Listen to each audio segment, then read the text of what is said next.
Përshëndetje, shikues të Klan Kosovës. Në intervistën e dytë të mbrëmjes, të ftuar kam një njeri, arsyeja gjaftoftë, e cilit nuk e lënë asnjëherë në rreshtën e dytë, në asnjëherë në epokë. Por për një kohë ai vetë ka vendosur që të qëndrojë jashtë politikës, po themi kësaj politikës aktive, ndoshta në pritje për të kthyer. Dhe në këtë kthim të tij nuk mund të mos kisha në studio Muhamet, Hamitin, këshilltari presidentit ndjer Ibrahim Rugova, ish ambasador, është njëri prej themeluesve dhe ndoshta dizajnuesve të Çikut, qendras informative të Kosovës, mik i ngushtë i Xhemal Mustafës dhe natyrisht po themi që ai ka punuar zellshëm dhe një kohë gjatë bashkë me Enver Malokun. Paka shumë e bëra këtë hyrje se një gjenerat e rejas nuk e din se kë e kam përballë, për arsye se ka qenë është një prej atyre Hamitëve ose familjes Hamiti që ka qenë i heshtur për shkak se madhështia e Sabri Hamitit ndoshta i ka lënë të tjerët në rreshtin e dytë të familjes. Dhe për ata që nuk e din, Muhamet Hamiti është ndoshta njeriu që gjatë viteve 90-ta ka qenë ftyra kryesore në konferenca për shtyp gati në të gjitha kryeqytetet e botës. Dhe arsyeja pse është sot këtu, se është në listën e deputetëve, kandidatëve. Dhe po në listën e kandidatëve për deputet në Lidhjen Demokratike të Kosovës. Muhamet, mirë se erdhe. Mirë se vjen, zotë Haxhiu. Paka shumë u mundova t'ja shpjegoj njerëzve se kush jeni, sidomos gjeneratës së re, për arsye se nuk keni dëshirë. Shkruani ndonjëherë, por nuk keni dëshirë që të jeni shumë publik. Është e vërtetë që shkruajnë ndonjëherë, tash koha për kujtime besoj është gjithherë, po edhe zbat vonë kurrë. Ju falenderoj për paraqitjen, po është e vërtetë që unë kam punuar prej fillimeve me presidentin Rugova, me lëvizjen për liri, pavarësi e demokracisë që kemi thonë, me Lidhjen Demokratike të Kosovës dhe me presidentin Rugova që ishte pris i shtetit të Kosovës e asaj republike të parë, si që quajnë i viteve 90-ta, që ka qenë një shtet shumë integruar, për arsye se ta quajnë kështu administrata e tij ka qenë shumë më e vogël, po edhe më e koncertuar se sa që është sot, për arsye krejt të kuptueshme. Mirë, ju jeni bërë pjesë e listës së LDK-së për deputet për mu. Ka qenë një befasi, dorë në zemër, për arsye se ka menduar që nuk do t'i ktheni drejt për drejt politikës. Prandaj pyetja ime është pse vendoset hyni kësaj gare?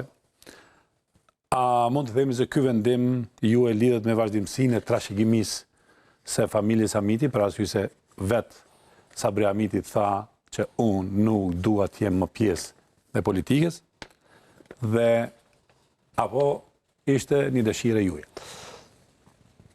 Në një mënyrë të gjitha bashk, unë nga viti 2008, kur kam shkuar ambasador i Kosovës në Mbretërinë e Bashkuar, nuk kam qenë pjesë aktive e politikës, nuk kam vepruar brenda po them politikës aktive, se që thatë edhe ju të Lidhjes Demokratike, për arsye kuptueshme prapë, kam qenë 4 vjet në Londër.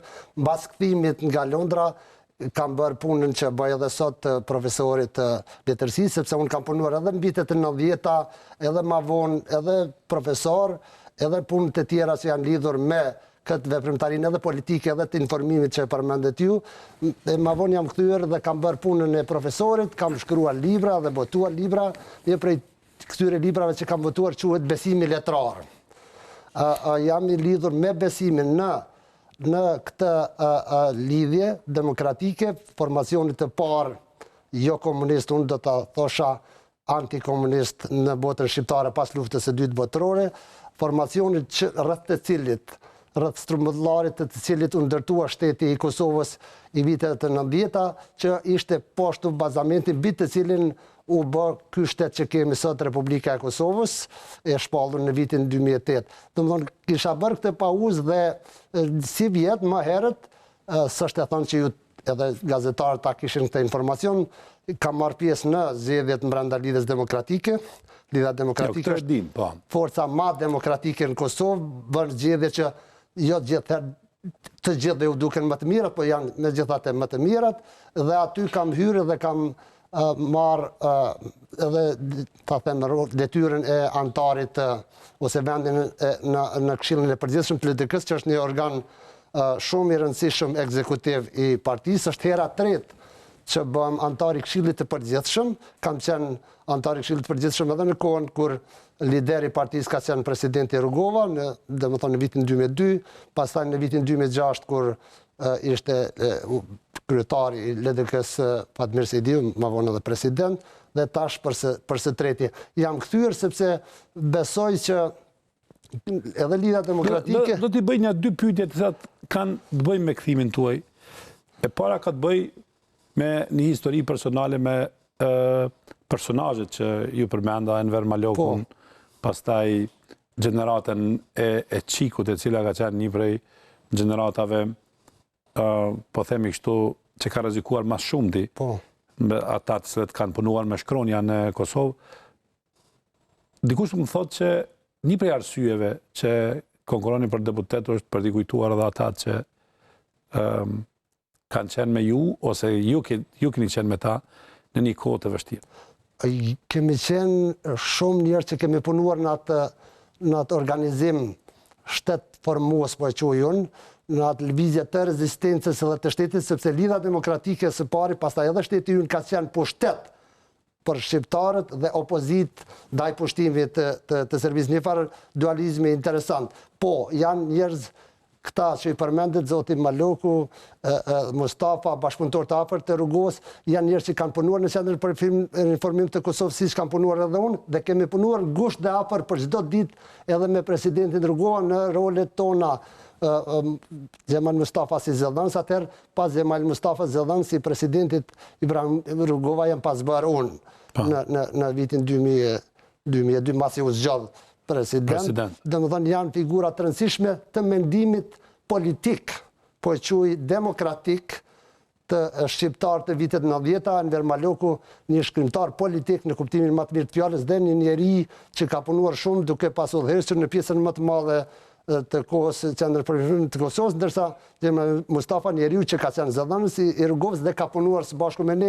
Kemi qenë një ekip njerëz të zgjedhur, disa prej tyre edhe mund t'i përmendim edhe të tjerët janë bërë ma vonë ambasador, për një kohë aty ka punuar Avnis Pahiu, për një kohë aty ka punuar që bë ambasador Hilmi Zogjana, po ashtu ambasador. Kemi qenë Skender Hyseni ministër i jashtëm i brendshëm e tjerë, domethënë ka qenë, siç po shihni, një ekip i zgjedhur, me njerëz të zgjedhur, të cilët kanë zgjedhur të punojnë për një çështje të madhe në një kohë shumë të rrezikshme dhe miq tan edhe paguan me jetë këtë punë të vetën. Mirë, para se të pyes për një shkrim tuaj, megjithatë, disi është e lidhur që familja Hamiti është e lidhur kogja shumë me LDK-n. Dikush nga ju duhet jetë mranda. Ai duhet një prej familjes Hamiti LDK-s, apo LDK-ja ju duhet juve. Cili qyshe shpjegoni këtë mranda kësaj gjenerate të tretë LDK-s, baka shumë se nuk arrin të kuptojnë te kaluarën e kësaj familje mranda LDK-s. Bëhet fjalë për një familjen Hamiti, masi po flasim me këta terma, dhe për familjen politike, Lidhjen Demokratike, të dyjat në një simbiozë, do ta thosha unë, të ndërveprimit dhe të dyjat me nevojë për ta pasur njëra tjetrën. Mirë, në një shkrim tuaj kur keni qenë pak i hidhruar, të botuar para 2 vjetë, që ju thoni se pas vdekjes se Ibrahim Rrugovës, LDK-ja ka pas filluar të hupë substancë, kryesisht për fajte atyre që morën në dorë fatet e partisë. Si mendoni sot kur jeni në këtë listë dhe si qëndron kjo lëvizje juaj në LDK karshi kësaj bindi? Kam pasur këtë droj, edhe prandaj kam shkruar, më është dukur se po ndodhte ky desubstancializim i Lidhjes Demokratike nga kjo frymë, dhe unë mendoj se zgjedhjet e fundit në Lidhjen Demokratike kanë kthyer më fuqishëm edhe këtë frym ka një ndërlidhje dhe gërshetim më të madh gjeneratash dhe një mënyrë një ripohim edhe të kësaj fryme. Mirë, Muhamet, desha të pysh konkret, nga listën që e pash, Po. aty nuk i pash më shumë se 3 njerëz të cilën personalisht e kanë njohur Ibrahim Rrugovën, se nga distanca e kanë papur, që e kanë prek, që e kanë punuar me të, që e kanë bët dialog, që e kanë ditë mbrëndin e tij dhe po më i afërti nga aty që është në listën e jo. A e din të tjerët se realisht në listën e Lidhjes Demokratike të Kosovës se kush është Muhamet Hamiti? Unë besoj që po, pjesa e madhe, edhe është e natyrshme që 30 vjetë mbas, masi Lidhja Demokratike po mbush 30 vjetë, edhe unë atë kohë kam pas 25 vjetë, tash kam 55, domethënë është e kuptueshme që jeta e bën vetën, disa i merr Zoti, si i ka marrë, të tjerët vazhdojnë punojnë, po unë jam idhtar dhe besoj në idenë e një gradacioni, e një zhvillimi, një evoluimi të natyrshëm të ardhjeve dhe të shkuarjeve më natyrshëm për të ruajtur substancën, atë fillin edhe demokratik, edhe kulturor, edhe politik të këtij organizimi, dhe po them është e natyrshme që janë rralluar njerëzit që kanë punuar afër me Rrugovën edhe për këto arsye që i thash. Mirë, a është i burimshëm rrugovizmi i LDK-së sot, apo vjen si nevojë thirrjes në një sistem vleror për nevoja të realiteteve politike? Për arsye se në njerëz të cilët ndonjëherë që flasin për rrugovizmin, nga ajo që unë e shoh, se dikush edhe mund t'i besoj kështu si mbyllur, nuk e njohin as si koncept, as si natyrë njerëzore Ibrahim Rrugovën. Por ju ndoshta jeni përfaqësimi i vetëm i këtij burimi dhe e asaj fryme që Rrugova ka bërë viteve të 90-ta. A jeni aty për ta vazhduar këtë frymë? A jeni aty për t'i bindur të tjerët se çfarë ka qenë ajo? Apo përfaqësoni realisht atë bindje që keni pasur diku? Unë jam po ai që kam qenë gjithherë, po unë besoj në këtë evolucion që po e quaj edhe rrugovizmi, besoj në rrugovizmin, në idetë vizionare të presidentit Rrugova, në vlerat që ka përfaqësuar ai në veprimin e tij politik dhe në vizionin e tij, në strategjinë e tij. Dhe e shoh të domosdoshme që ajo tashti të riaktualizohet, dhe unë po besoj që po riaktualizohet, unë e besoj që si jam i vetmi, mund të jem ta them unë tash gati po bëm, po shihni për gjeneratës mesme po bëm gardë vjetër, nëse e pranoj këtë profilizim tuajin, me cilin padyshim që nuk ka problem. Për nga profili po. Kështu që besoj në rrugovizmin e kohëve të sotme, sepse edhe Rrugova është bërë ai që është bërë burrshtetas i pari Kosovës, burrshtetas i një mendet i Kosovës, kur Kosova nuk ishte ende shtet në kuptimin e plotë të fjalës, dhe burrshtetas kemi sot ose s'kemi, më saktë, sepse burshtetasi mendon për të ardhmen, për te zgjedhjeve, për te cikleve zgjedhore, si ndodhin tashtëni për çdo 2 vjet. Mendon më larg, më strategjikisht. Mirë, nga natyra që e njoh dhe nga shkrimet, prekja jote është kogja shumë idealiste për politikën vullgare që është sot. Edhe për faktin që ke jetuar në po themi në një kohë idealistësh që kam pas një vizion për ndryshe për shtetin e Kosovës. Si do të përshtatet ky idealizmi juaj brenda këtij pragmatizmi, brenda këtij vulgariteti politik, brenda kësaj hipokrizie, sa ke qëndrueshmëri, për arsye se ke qëndruar jashtë politikës ditore, ke qenë një kohë gjatë ndryshe në jetën tonë? Keni të drejtë në përshkrimin që i bën gjendjes aktuale, dhe kjo është një prej arsyeve pse unë kam vendosur të kthehem aktivisht në politikë, se besoj në rifunksionalizimin, në riaktualizimin e këtyre vlerave, qoftë edhe në një ambient të tillë. Rrugova ja ka dalë që të krijojë, të udhëheqë një lëvizje nacionale duke përdorur një diskurs që ka qenë i pranueshëm edhe për botën. Dhe me atë diskurs të tij, duke i prirë një lëvizje nacionale, ka fituar besimin jo vetëm të popullit të vet, ai ka besuar Edhe kjo është vlera e parë e madhe e Rrugovës, që pushteti mbahet vetëm me besimin e njerëzve që të zgjedhin. Ajo ka qenë arritja e parë e madhe. Spari besimin e njerëzve me cilët punon, është bërë si ata edhe ai vet, ka polur me gjuhën e tyre, por këtë gjuhë ja ka dalë ta përkthej edhe në gjuhë të pranueshme për botën perëndimore, për botën që në fund na njohu, na ndihmoi dhe na shpëtoi në fund të viteve 90. Është e mundshme edhe tash, edhe nëse ka një katandisje, po them ka një rënje, po e quajnë morale të shoqërisë sonë, me këto veset që ju përmendi, unë i shoh ato, kjo në anglisht do të quajnë një moral decline, që nuk është i pranishëm vetëm te ne, jemi të sinqert, por ne nuk duam ta shohim këtu, edhe besojmë në një rikthim, një rimëkëmbje graduale të këtyre vlerave që janë qenësi edhe shqiptarve, po edhe këtij shteti të ri që e kemi ndërtuar, kemi sakrifikuar për të, dhe Rrugova ka qenë ai që ka besuar që me dije mund t'i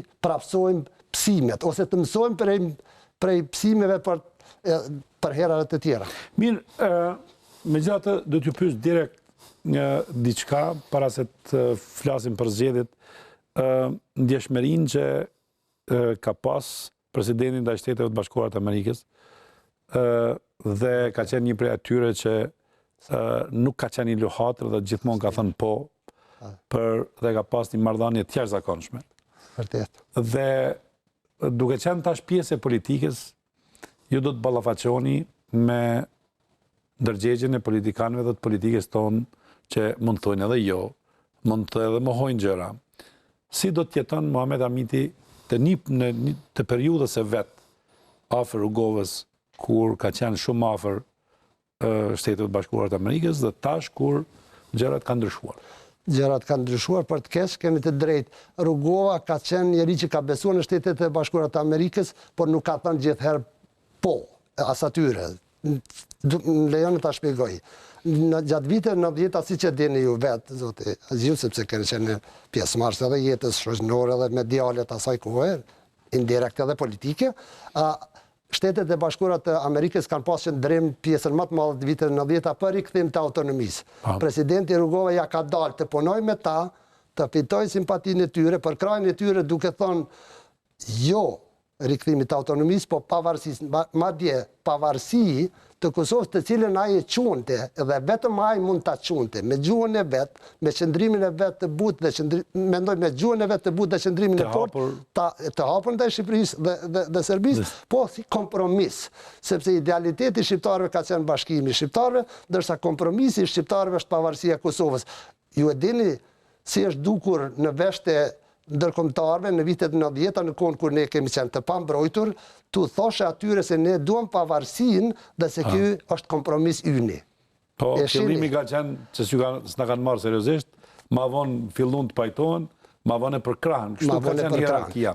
Nëse ju kujtohet, në vitin 93, unë kam qenë vetë në vizitë me presidentin Rrugova, ka qenë një delegacion i madh dhe kryeministri Bukush në atë kohë dhe njerëz tjerë afër, ka pas paraqitur presidenti në SBA një plan 10 pikësh, 2-3 pikat e para kanë qenë në këtë vit, ta themi, vendosja e trupave ushtarake edhe një administrate të huaj, si fazë kalimtare për pavarësinë e Kosovës. Në atë kohë, shumë njerëzve, jo vetëm të huajve, edhe njerëzve të ne, ky u është dukur... Jo se jo, s'kemi besuar, është vërtet. Dhe kjo ndodhi 6 vite më vonë. Ajo ka qenë një përmyrë si një lloj profecie që do të vetë përmbushej, dhe kjo shihet në retrospektiv vetëm. Mirë, t'ju pyes... Kështu që është e mundur të punohet me Shtetet e Bashkuara të Amerikës, të marrësh atë që e meriton dhe për cilën na ka ndihmuar atë shumë dhe për çka u jemi mirënjohës dhe do të jemi mirënjohës për jetë Shteteve të Bashkuara të Amerikës, me njerëz të dijshëm në politikë. Mirë, t'ju pyes, besoj që nuk e di ja keni shënuar në notesin juaj, për arsye se jeni prej atyre pedantëve që merrni nota për jetën jo vetëm politike, po edhe për punën tënde. Pas vdekjes së Ibrahim Rrugovës, LDK-ja nuk ka fituar asnjë palë zgjedhje. Pse mendoni se tash është koha që Liga Demokratike të fitojë zgjedhjet? Dhe për faktin që jeni në listë, a keni bindje që kjo do të ndodhë? e kam bindjen se kjo do të ndodhë, unë kam hyrë për ta ofruar veten, sepse masi po flasim edhe për këtë vizion rrugovian, ose rrugovist. Ai ka besuar në alternativë.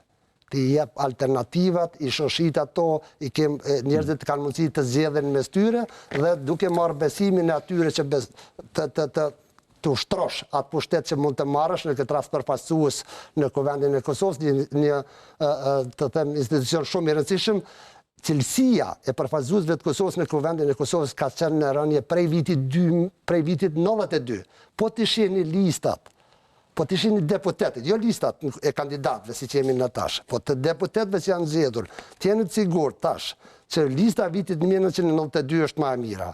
Edhe në 98-shën ka një rënje jo shumë madhe, po të vogël, pastaj për çdo dhe kur flas për rënje të cilësisë, flas për rënje të cilësisë në të gjitha formacionet. Kështu që unë besoj që ka ardhur koha që Lidhja Demokratike të bëhet forca kryesore, forca që do t'i pri qeverisë së Kosovës, natyrisht me sistemin që kemi ne baton, është e pamundshme që një parti të fitoj shumicën. Nëse ju kujtohet në zgjedhjet e para nacionale, Lidhja Demokratike e Kosovës ka fituar 47 deputet. Ju dini që tash kjo është e pamundshme. Pani me një 20 partije, copa partishe, individ e tjerë, mori sa mori që doli i pari. Me 39 deputet. Po, dhe më thonë me gjithat, kështu që është e pamundshme. Plus që na tash t'i kemi një sistem që është nën proporcional. Po me gjithate, me një qeveri të Kosovës të cilës i prindi Lidhja Demokratike, do t'ja dalim më së pari të sanojmë dëmet që ka bërë pushteti i kohëve të funit dhe ta rrimë këmbim Kosovën ta kthejmë në rrugën sepse kam përshtypje se ka devijuar pak nga ajo rruga po e quaj strategjike. Ta zëmë se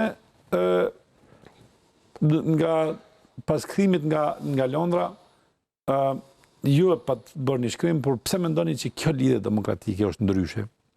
Pse mendoni që kjo gjenerat politikanësh ose lista deputetëve do bëjnë ndryshimin dhe ku e sheni diferencën me tjerët? E bën edhe lista, po e bën edhe votuesi ynë. Votuesi ynë ka provuar tash pak a shumë gati të gjithë. Unë mund të them edhe praktikisht të gjithë. E kam fjalën për të gjitha forcat politike. I ka provuar për një kohë të gjatë Lidhjen Demokratike, cila si thash në vitet 90 ka qenë pushtet për shqiptarët, ka qenë opozitë e pushtetit, një pozitë e vështirë për ta mbajtur, siç e dini. Ka pas më shumë pushtet moral se sa pushtet faktik. Po, pushtet moral, po ka mbajtur se sa pushteti faktik. Ka mbajtur rrugoja, ka dalë ta mbaj, ta them, kontrollin me besimin e votuesve të popullsia e Kosovës, edhe nëse ne si shtet i pushtuar se kem pasur kontrollin mbi territorin. Fundja Skënderbejo se ka pas kontrollin mbi territorin, por ka pas kontrollin edhe besimin e njerëzve me të cilët ka punuar. Kështu që tash është koha, jo vetëm që është lista më mirë, po edhe njerëzit e kanë rastin mbasi i dëgjon. Edhe kur them unë i dëgjon, nuk po flas për njerëzit që i dëgjon të më thonë këto ditë që kanë marrë vesh se po konkurroj, po më kanë thënë, e besoj ju kanë thënë ju, e thonë për ditë ku do njerëz të shtresave të ndryshme se janë të pakënaqur, madje kanë humbur besimin në politikë përgjithsisht. Dhe kjo është gjendje e rrezikshme. Tash mbasi kanë humbur dhe sidomos e kanë humbur besimin në këtë qeveri që kishin tash, më madhja dhe besoj më keqja që kemi pas mas lufte, kanë mundësinë të zgjedhin. Dhe të zgjedhin më të mirë. Qoftë edhe të themi më të mirë pej këshive, po më të mirë patjetër. Mirë. E di që e keni vështirë, duke ju njohur karakterin e juve që të folni me emrat përveçëm, bile unë nuk njoh Sabri Hamitin për kaq vite që ka qenë në parlament, që ka fol për një njeri me emër përveçëm, përveç për Ibrahim Rrugovën. Megjithatë, do ju pyes se i takoni një partije që keni kandidat Vjosa Osmanin. Pse Vjosa Osmani mund t'i sjell këtë fitore Lidhjes Demokratike të Kosovës? A ka fuqinë e nevojshme një person që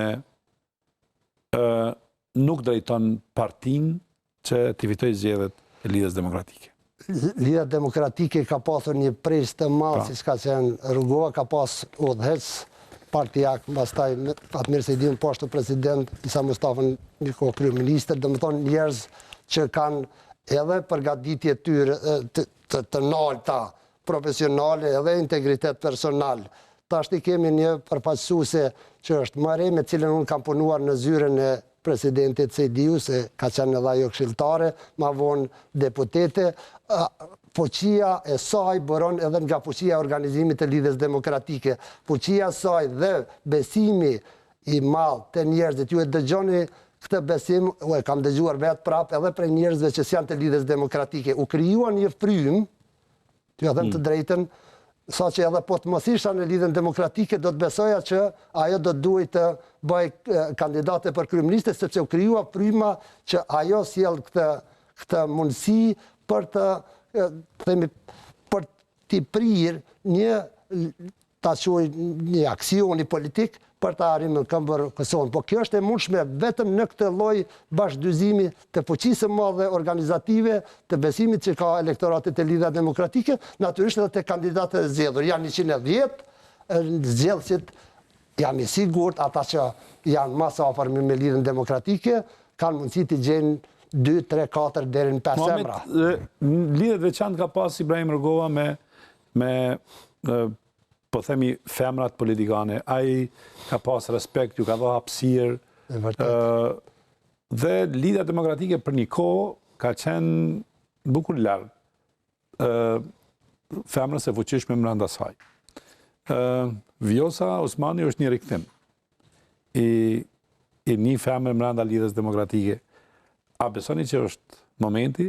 A është, t'ju bëj pyetje, a është Kosova seksiste që në një kuptim të mendoj sikur Amerikanët për Hillary Clinton, apo ka besim të elektorati i Kosovës se një femër e ka momentin që të dhejtë vend? Unë besoj në cilësinë e saj, të themi si politikane, në vizionin e saj dhe në aftësinë e saj për t'i dhënë një energji të re këtij organizimi të lidhjes demokratike që është i moqëm, i etabluar, i kulturuar.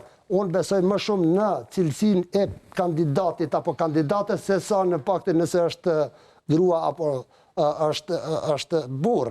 Pse po them këtë? Ne kemi pasur presidente aty Pete Jajagun, se kam nërmend të diçka, po unë mendoj që ne jemi vend dhe duhet jemi vend ku besimi merret për shka besimi, pushteti po quaj. E drejta për të udhëhequr qeverinë, presidencën në bazë të besimit që ta jep elektorati jo të faktit nëse je burr apo grua.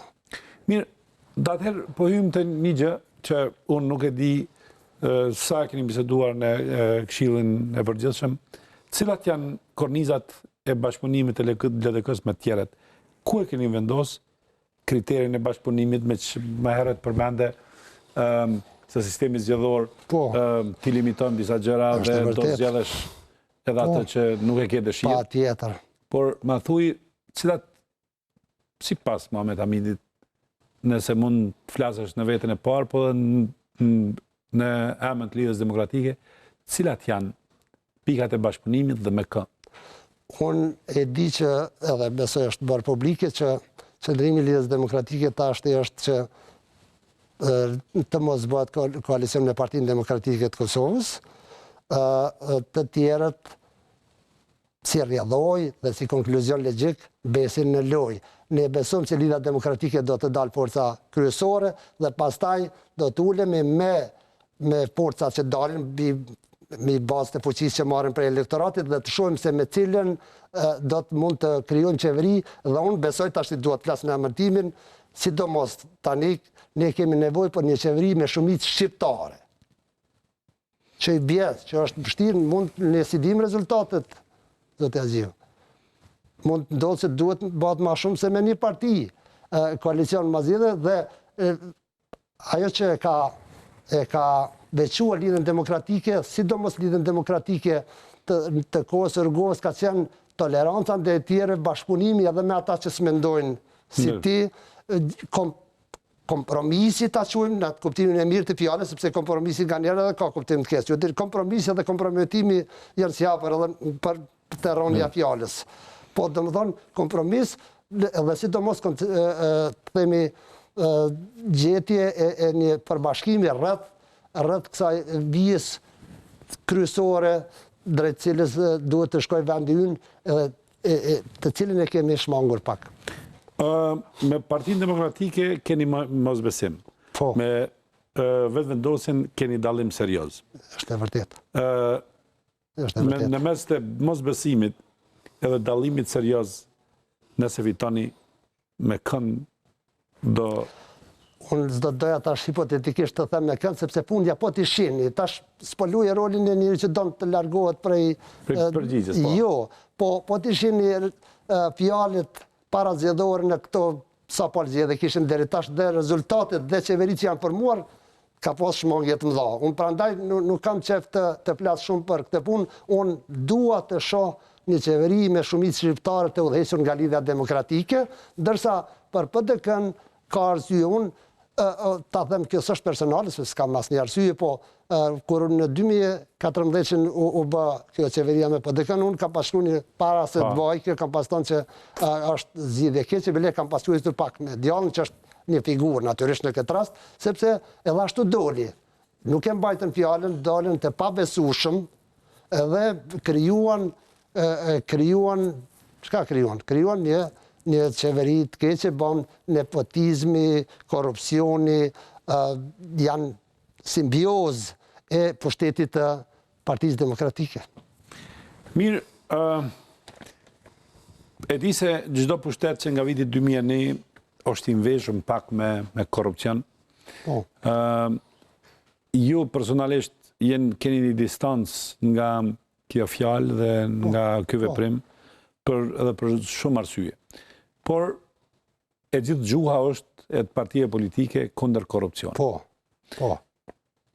Dhe kur hyet mranda, atëherë hyn në pikën pragmatike të tyre, jo vetëm një parti, por gati të gjitha. Dikush më pak, dikush më shumë. Pak e shumë nuk do me thonë që jam amniston. Jo. Por më thuaj cili është qëndrimi i Muhamet Hamitit ndaj një qeverie ose që mund të prek korrupsionin, qoftë edhe ajo e Lidhjes Demokratike. Që mund të prek, kuptimin... Që mund të preket nga korrupsion. Unë jam kundër dhe... Jo, je kundër, po si mund të ndalesh këta? Si mund të ndalesh me shtetin ligjor. Me shtetin ligjor. Në knetën politike ku korrupsioni është elementi kryesor i atij,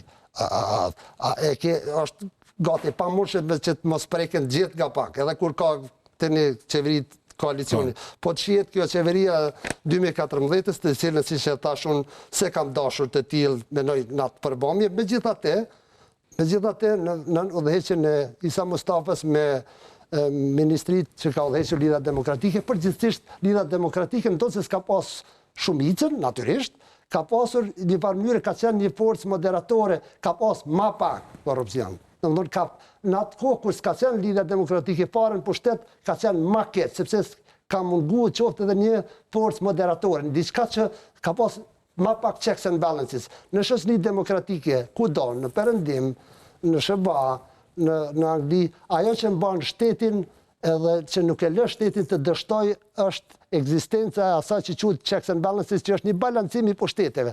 Te ne ky balancim i pushteteve nuk ekziston. Dhe nuk ekziston sepse ka një simbiozë të fuqishme në mes të pushtetit politik dhe pushtetit gjyqësor për fatin e keq. Shpesh herë griten aktakuza, bën ndonjëherë edhe gjyqe thjesht për ta pastruar njeriu, pjesëtarin apo pjesëtarët e një organizimi kriminal, edhe masanej të rikthehen të pastruar. Ky është një fenomen i hatashëm dhe shumë i dëmshëm për shoqërinë. Interesant, po. Ju keni qeverisur si Lidhja Demokratike 3 herë me Partinë Demokratike, edhe 1 herë keni qenë në opozit. Po. Si do t'ju duket juve, Partia Demokratike në opozit, dhe qeverisja juve e Lidhjes Demokratike në opozit? Si mendoni se do t'duket ky? Ka nevojë mas pari për Kosovën, po do të ishte e dobishme edhe për Partinë Demokratike. Ju kujtohet që në vitin 2004 presidenti Rugova, si udhëhes atëherë edhe i Lidhjes Demokratike, ma vonë që detyrua me tërheq prej funksionit të kryeministit për më bë president. Po, për më bë kryeminist. Ja kam fjalën nga lideri i Lidhjes Demokratike. Ka pas bërë koalicion me AK-n, ju kujtohet, mbeti pse unë kam qenë vetë. Po pse unë kam qenë vetë i pranishëm në disa prej bisedave në rreth shumë ngusht, për mos më thon krejt ngusht, ku argumenti i Rrugovës ka qenë ky, dhe ky është argument që vlen edhe sot. Ne kemi nevojë për një qeverisje demokratike dhe për qeverisje që ka dhe opozitë të fortë për të shërbyer si korrektiv.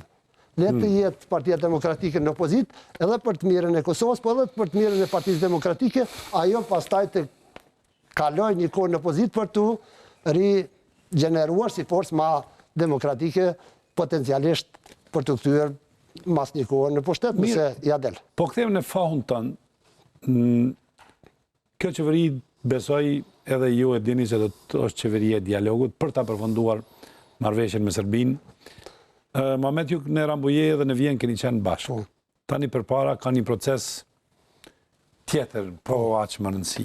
Kësaj radhe doni ti prini vetë procesit.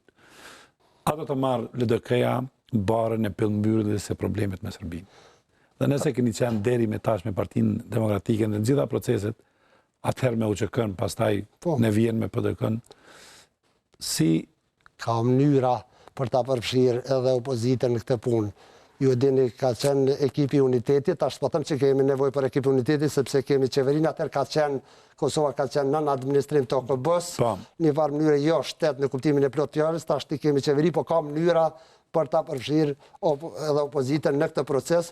Këto partitë që e duan shtetin kanë punuar për të, unë them se s'kanë punuar, do ta kenë mënyrë për të shërbyer vendit vet duke korrektuar, nëse kanë, po themi, duke qenë afër procesit, duke korrektuar këtë proces nëse shohin rrezik. Ne kemi nevojë për mbyllje të dialogut. Dialogu ka filluar në vitin 2011, siç dihet me kërkesë praktikisht të asamblesë së përgjithshme, mas tjerë, masane pat nisur si dialog për çështje praktike, madje kështu shitej në publik, jo vetëm në kuvend prej udhëzve, po edhe në publik të njerëzit janë për çështje teknike, kështu i kryejmë edhe këto pak punë, krijohet mirëbesimi edhe puna u krye. Dal nga dal ky është shiti prej dialogut për çështje praktike në dialog politik.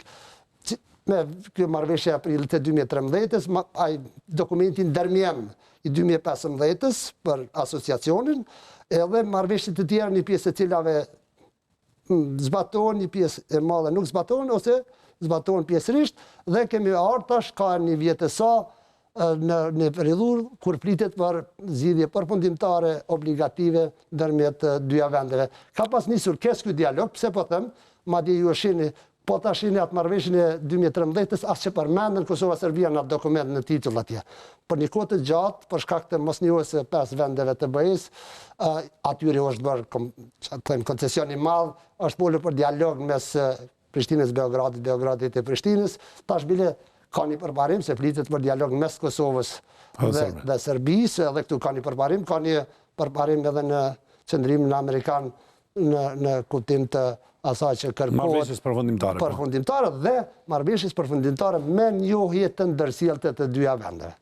Mirë, kur po them kështu, në mandatin e kaluar LDK-ja dhe PDK-ja ishin bashk dhe kishin probleme me opozitën, me AK-n dhe vetëvendosjen.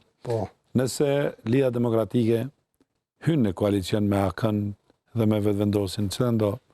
A mendoni që do përsëriten ose një opozit tjetër do jetë po aq e pasjellshme e rëndë? Unë shpresoj që jo. Që PDK-ja do të jetë me pashtu me gaz losjellës.